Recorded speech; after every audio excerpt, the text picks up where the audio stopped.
यस भगवान बुद्धको नाममा यहाँले जग्गा दान गरिदिनु भयो। उहाँले पानी चढाउने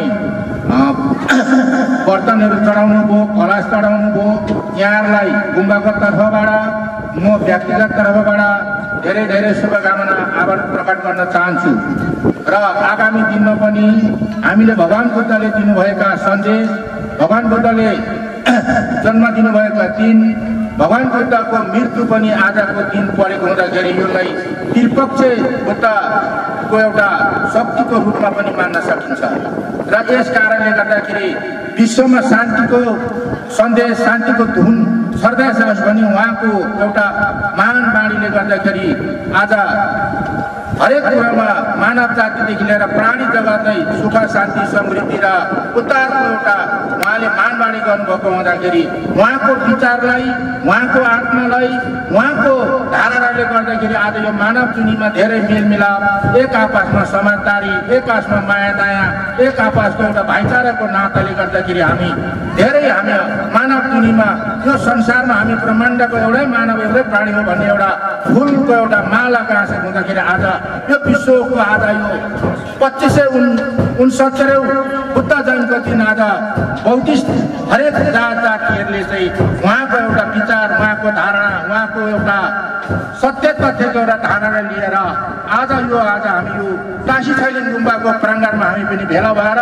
उहाँको शुभ, उहाँको आशीर्वादले हामी सबैलाई जय होस्, कल्याण होस् भन्ने खातिरको लागि हामी एकदम भेला भएका छौँ। र हाम्रो यस तेह्रथुम जिल्ला खेदाप गाउँले वार्ड नम्बर 3 साबिक जलजलेमा बस्नुभएका उहाँ हाम्रो वीरबहादुर मास्टरज्यूले यस गुम्बाको एउटा शिर शान्ति र मानव जुनीलाई राम्रो उद्धार होस् भनिकन उहाँले उहाँको स्वर्गीय बुबा आमाको नाममा जग्गा दान गरिदिनु भएकोमा फेरि पनि म गुम्बाको तर्फबाट, व्यक्तिगत तर्फबाट म आभार प्रकट गर्न म चाहन्छु। र फेरि उहाँको एउटा आत्माले, उहाँको विचारलाई उहाँले फेरि हामी एउटा गुम्बाको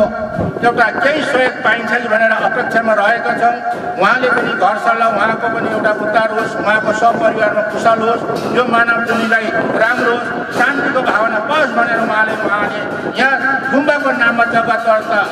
दर्ता गरी हामी गुम्बालाई हस्तान्तरण गरिदिनु भएको छ। उहाँलाई धेरै धेरै चिरञ्जीवी आएर सुख, शान्ति, समृद्धिको एउटा आशा बोकेर उहाँलाई हामी यो धरानदेखि आइदिनु भएर, यो कष्ट गरेर आइदिनु भएर उहाँले हामीलाई यसरी सम्मान गरिदिनु भयो। धेरै धेरै हामी गुम्बाको तर्फबाट, खेदापवासीबाट र विश्व शान्ति बनाउनलाई शान्ति होस् भन्ने शुभकामना व्यक्त गर्दै आगामी दिनमा फेरि हामी यसै गरी